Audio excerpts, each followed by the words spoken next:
Okay, boys, here we go.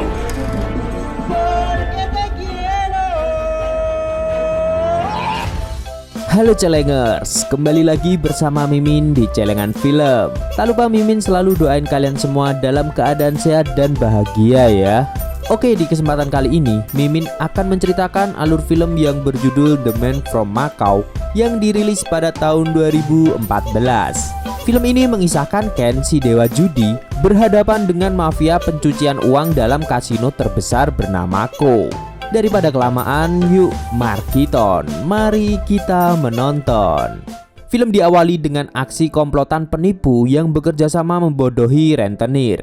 Rupanya para penipu ini merupakan keluarga yang terdiri dari Ben sang ayah, Karl si keponakan kocak, dan terakhir adalah Kul yang penampilannya terlihat cupu.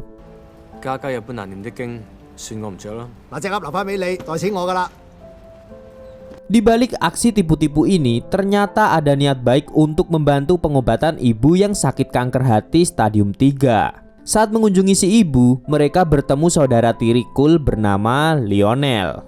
Satu matanya tampak diperban, namun ia tetap sigap menangkis pukulan dengan satu mata sisanya. Sepulang dari rumah sakit, Benz mendapatkan undangan dari saudara angkatnya yang kaya raya bernama Ken. Ia adalah dewa judi yang dijuluki tangan sihir karena sekali kedip saja kartu di tangan Ken bisa berubah. Di pesta ulang tahun Ken, mereka bertemu anak gadisnya bernama Rainbow yang diam-diam kesengsem dengan pesona culun Kul. Padahal Karl lebih dulu naksir padanya. Kemeriahan pesta raja judi tidak lengkap rasanya tanpa berjudi. Dan kebetulan ada satu pria yang menantang kehebatan Ken di meja judi. Dengan mengajak Karl, mereka mempertaruhkan 5 juta dolar untuk disumbangkan ke yayasan anak-anak miskin.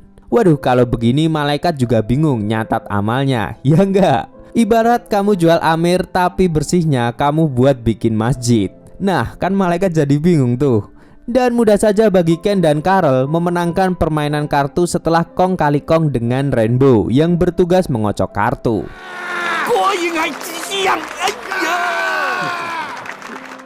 Di tempat lain ada rapat dari organisasi bernama DOA yang melakukan pencucian uang dengan pimpinannya Mr. Ko. Pada rapat super rahasia yang dihadiri 12 bos mafia, Lionel diam-diam menyusup dalam pertemuan dan merekam dengan mata palsunya yang sudah dipasang kamera. Akan tetapi, satu orang dari Ko mengetahui jika Lionel seorang mata-mata. Ia langsung merangsak masuk ke dalam ruangan dan bertarung dengan Lionel. Tampaknya Lionel cukup lihai melakukan aksinya. Ia bahkan melompat dari gedung tinggi lalu melebarkan parasutnya. Namun ada banyak bahaya mengintai Lionel setelah ketahuan Ko jika ia seorang mata-mata, termasuk menyangkut keamanan keluarganya. Sementara itu, keluarga Kul kedatangan tamu istimewa boneka teddy bear dari undian berhadiah pada ulang tahun Ken. Tapi rupanya tanpa mereka sadari, boneka itu sudah dipasangi alat pengintai dari Ko. Satu bodyguard Ko yang memburu Lionel bahkan memberi peringatan saat Kul dan keluarganya makan malam.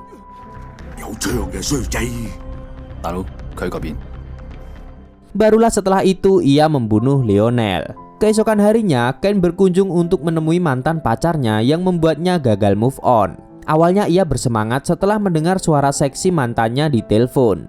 Tapi tak lama kemudian muncullah wanita parubaya yang membuatnya menyesal seketika pulang ke Macau. Untungnya saja ada polisi yang mendatangi Ken. Lalu ia mengaku pengedar narkoboy yang membuat mantannya langsung menjaga jarak sejauh-jauhnya.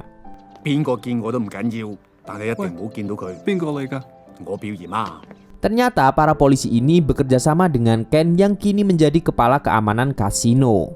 Mereka meminta bantuan Ken mendekati Ko dan mengalahkannya dalam judi lalu menangkapnya bersama-sama.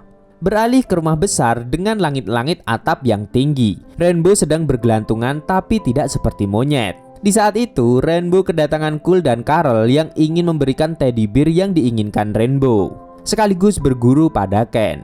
Tapi Ken tidak mau mengajari Kul secara cuma-cuma, melainkan dengan syarat Kul harus mendekati anak gadisnya. Awalnya Ken tidak mau, bahkan ia menuruti tips Karl untuk berpura-pura menjadi bad boy agar Rainbow tidak naksir lagi.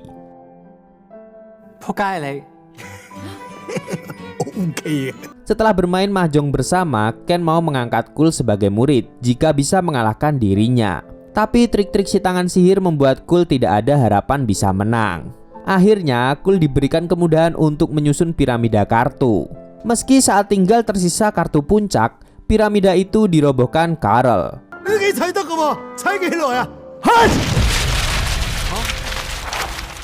Untungnya, Ken tetap menganggap sebagai keberhasilan sehingga ia memberikan satu hadiah. Ia menunjukkan kehebatan rumahnya yang bukan sekedar bangunan mewah biasa, tapi dilengkapi berbagai senjata dan jebakan. Di sisi lain, bodyguard Ko tidak berhenti mengejar rekaman mata palsu Lionel. Meski ia berhasil dibunuh, tapi rekaman itu sudah tidak ada di sana, sehingga ia kini menyiksa ayah Lionel yang tidak tahu apa-apa.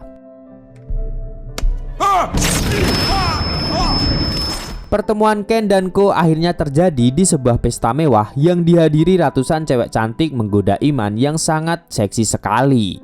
Langkah pertama Ken untuk mempermalukan Ko di depan umum cukup berhasil saat ia dengan tangan sihirnya menggeledah apa saja yang dibawa Ko, termasuk sebotol minyak urut.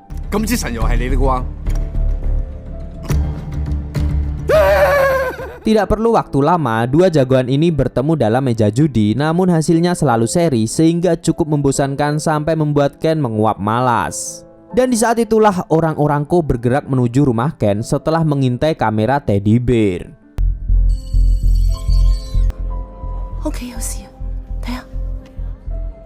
Di sini kita akhirnya melihat kehebatan rumah Ken yang bisa bertarung sendiri melawan musuh, seperti yang ada di Black Clover.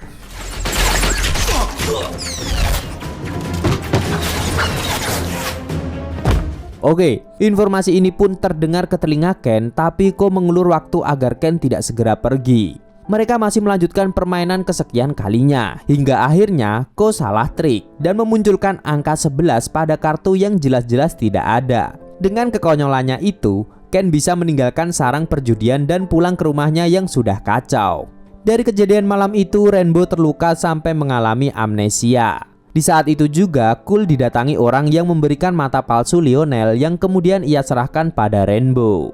Selain Ken, kepolisian juga melakukan kerjanya seperti Locke yang saat ini menyamar untuk menemani Ko. Pria paruh baya yang genit itu rupanya memberikan obat bius biar bisa mengajak Locke ke ranjang.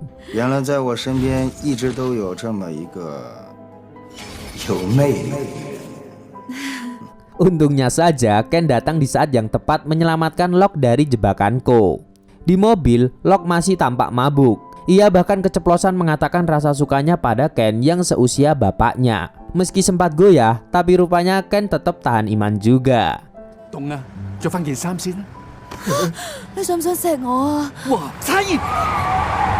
Setelah mengantar Locke, Ken mengunjungi Benz karena insiden penyiksaan dari orang Ko. Hampir saja Ken membunuh saudara angkatnya karena gegabah menindih selang.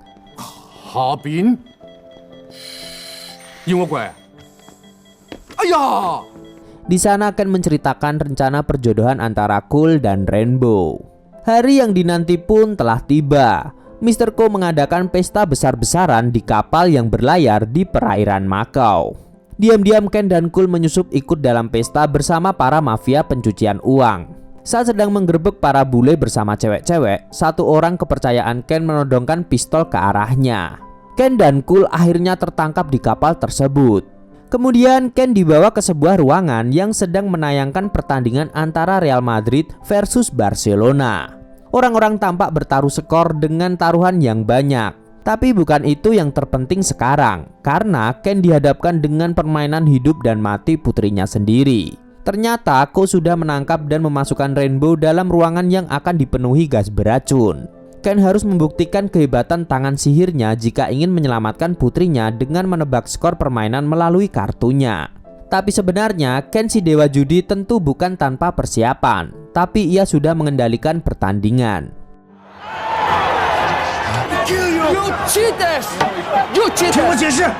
Sementara itu, Cole menyelamatkan Rainbow yang membuka rahasianya. Jika ia tidak benar-benar lupa ingatan, tapi hanya bersandiwara saja dan ia sudah memberikan mata palsu itu pada kepolisian Cina. Setelah membawa kabur Rainbow, ia menghadapi orang yang sudah membunuh Lionel dan membuat ayahnya masuk rumah sakit.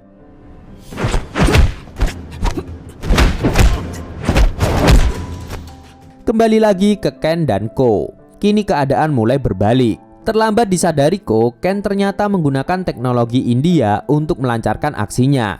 Sesuatu yang tidak diduga Ko karena kiblatnya hanya teknologi dari Amerika saja. Aksi laga dalam kapal ini dimulai penuh keseruan. Ken menyerang dengan kartu besinya yang membuat orang-orang berjatuhan. Di saat itu orang Ko bertemu pria berseragam Messi dan betapa tidak terduganya jika pertandingan itu dikendalikan dengan green screen oleh Messi-Messian. 場波1比1打完啊，懵仔！ Duel antara Cole dan bodyguard Ko belum berakhir. Tapi dengan beberapa pukulan akhirnya Cole bisa membalaskan dendam keluarganya. Film masih bergerak mengikuti adegan intens Ken versus Ko. Kartu besi Ken melawan pistol Ko. Hingga akhirnya kartu itu menancap dan membuat Ko tidak berdaya. Lalu yang terakhir, Ken menyuntikkan serum kejujuran agar mafia pencucian uang mau mengatakan yang sejujurnya. Dan setelah melewati aksi-aksi ini, polisi pun baru datang dengan helikopter untuk menangkap pelaku. Film ditutup dengan adegan manis dan jenaka saat Locke malu-malu di hadapan Ken. Lalu Ken memberinya bunga buatan dari kartu yang menempel. Pak Camat makan tomat dan film pun tamat.